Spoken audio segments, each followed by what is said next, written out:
নমস্কার, আমি কৌশিক রায়। আজকের এই আলোচনা খুবই গুরুত্বপূর্ণ হতে চলেছে। ধনু রাশি অথবা ধনু লগ্নের জাতক এবং জাতিকাদের 12 বছর পর দেবগুরু বৃহস্পতি রাশি পরিবর্তন করে তুঙ্গ গৃহে অবস্থান করছে। অর্থাৎ আপনার রাশির অধিপতি অষ্টম গৃহে 2রা জুন 2026 প্রবেশ করছে। দেখুন, বৃহস্পতি, আমি আবারও বলছি, অনেক দায়িত্ব এই বৃহস্পতির কাছে রয়েছে। জ্ঞান, সন্তানের কারক গ্রহ, শিক্ষার কারক গ্রহ, অর্থের কারক গ্রহ এবং দাম্পত্য সুখের কারক গ্রহ বৃহস্পতি। অর্থাৎ এই যে বৃহস্পতির যে ট্রানজিট না, মুভমেন্ট, বিশেষভাবে ধনু রাশির উপর কি ফল দিতে চলেছে আমি আলোচনা করব। অনেকেই বলেন যে কৌশিকদা, আমার ক্ষেত্রে কেন হচ্ছে না? একবার ব্যক্তিগত জন্মকুণ্ডলী বিচার বিশ্লেষণ করে নিন, নিশ্চিত রূপে আপনারা লাভ পাবেন। দেখো, ধনু রাশির অষ্টমভাবে, বিশেষ করে আমি বলবো এই সময়টা না ধনু রাশির ক্ষেত্রে আমি খুব গুরুত্ব দিয়ে আপনাদেরকে বলছি, ডিপ নলেজ যারা করছেন, ডিপ নলেজ, কোনো রিসার্চ, কোনো গবেষণা, আধ্যাত্মিকতা, এই জায়গাগুলো আপনাদেরকে বেস্ট রেজাল্ট আপনাদেরকে কিন্তু দিবে। অর্থাৎ এই বৃহস্পতির ট্রানজিট আপনার ক্ষেত্রে ডিপ নলেজের জায়গাটা কিন্তু বাড়াবে। এবং ধনু রাশির, আপনার রাশির লর্ড অষ্টমভাবে যাচ্ছে, শরীর স্বাস্থ্য নিয়ে খুচরো সমস্যা আপনাদের ভোগাবে।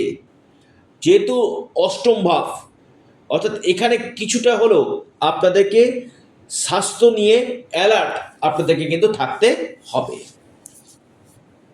ধনু রাশির ক্ষেত্রে আমি একটি কথা আপনাদেরকে বলি, যেহেতু বৃহস্পতি আপনার দ্বাদশভাবে দৃষ্টি দিচ্ছে, আমি বলবো এই সময় আপনাদের ফরেন থেকে কোনো লাভ, বিদেশ যাত্রা আপনাদের হবে, ব্যয় আপনাদের বাড়বে, খরচের জায়গা আপনাদের বাড়বে।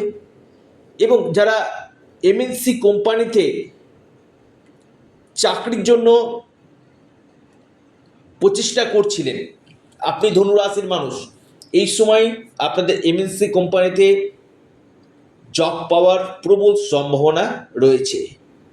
এবং যারা হসপিটাল রিলেটেড কোনো কাজগুলো করছেন, ট্রাভেল ট্যুরিজম রিলেটেড যারা কাজগুলো করছেন, এই সকল সেক্টরগুলো আপনাদেরকে কিন্তু বেস্ট রেজাল্ট এই সময় দিতে চলেছে বৃহস্পতির ট্রানজিটে। খরচ বাড়বে এবং কিছু কিছু ক্ষেত্রে যারা এজেড পার্সন রয়েছেন, পা নিয়ে একটু সমস্যা আসার সম্ভাবনা কিন্তু রয়েছে, ঢাইয়া চলছে, আপনাদের একটু অ্যালার্ট থাকুন। পাশাপাশি আবার দ্বিতীয়ভাবে দৃষ্টি দিচ্ছে, নিরন্তর অর্থ আপনাদের আসবে। ধনুরাশির নিরন্তর অর্থ আমি কিন্তু দেখতে পাচ্ছি, অর্থের জায়গাটা নিয়ে খুব একটা সমস্যা নেই, ব্যয় আছে। দেখুন, ইনকাম না থাকলে ব্যয়টা কী করে হবে? অর্থাৎ আপনার ইনকাম সোর্স, নিরন্তর অর্থ আপনাদের আসবে।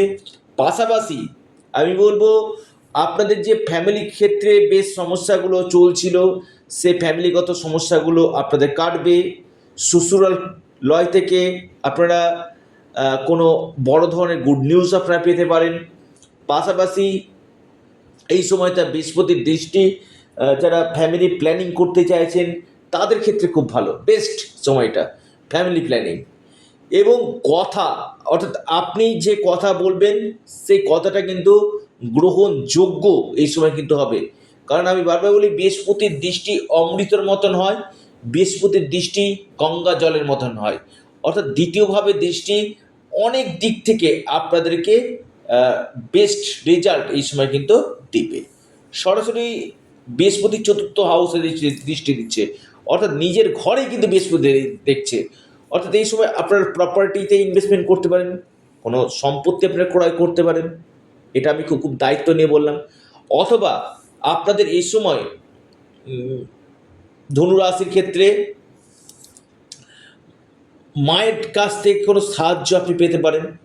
অথবা মায়ের স্বাস্থ্য নিয়ে যারা একটু চিন্তিত ছিলেন, কিছুটা আপনার মায়ের স্বাস্থ্য আগের থেকে কিছুটা বেটার আপনাদের হবে। এবং কোনো বাহন কেনার সম্ভাবনা, এবং পারিবারিক সুখ আপনাদের বাড়বে। পরিবারের ক্ষেত্রে আপনাদের সুখ বাড়বে। আপনাদের এই সময় ইনকামের নতুন রাস্তা আমি দেখতে পাচ্ছি, এটা নো ডাউট বলা যেতে পারে। এবং পাশাপাশি চতুর্থ ভাব আমাদের সুখ সাধন, সুখের জায়গা এবং বন্ধু, আপনার কোনো ফ্রেন্ড, এমন কোনো মানুষ যেটা আপনাকে সাহায্য কিন্তু করবে। আর খুব দায়িত্ব নিয়ে বলছি, এই সময়টা আমি বলবো একটা বেস্ট সময়, যেটা বলা যেতে পারে। আপনাদের ক্ষেত্রে কিন্তু একটা ফ্রেন্ড সার্কেল থেকে আপনারা লাভ পাবেন। এবং এর সাথে সাথে আরেকটি আপনাদেরকে বলি, যারা কেরিয়ার রিলেটেড জায়গা নিয়ে সমস্যা ছিল, কর্ম কেমন হবে, কৌশিকদা আমি চাকরি পাবো কি, জব পাবেন, অতি প্রবল 2রা জুনের পর থেকে চাকরি পাওয়ার প্রবল সম্ভাবনা, প্রমোশন হওয়া, কেরিয়ারের ক্ষেত্রে উন্নতি, জব চেঞ্জ, যারা জব পরিবর্তন করতে চাইছেন, নতুন কেরিয়ার তৈরি করতে চাইছেন ধনুরাশি, বৃহস্পতি এই জায়গাটা কিন্তু আপনাদেরকে বেস্ট রেজাল্ট আপনাদের দিবে। এবং মানসিক চাপ, মানসিক টেনশান আপনাদের আগের থেকে অনেকটাই কমবে। এটুকুটা আপনাদেরকে বললাম। এর পাশাপাশি নতুন কর্মযোগ আপনাদের সৃষ্টি করছে।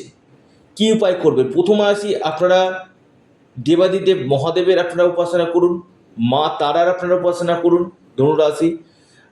আপনারা সূর্য দেবতাকে জল নিবেদন করুন, হনুমান চল্লিশা আপনারা পাঠ করুন, নিশ্চিত রূপে আপনারা লাভ পাবেন। এবং বিষ্ণু সহস্র নাম আপনারা পাঠ করুন। যদি নাও পাঠ করতে পারেন আপনারা শুনুন, তাতেও কিন্তু আপনাদের যে গ্রহ বাধাগুলো রয়েছে সেই গ্রহ বাধাগুলো আপনাদের কাটবে।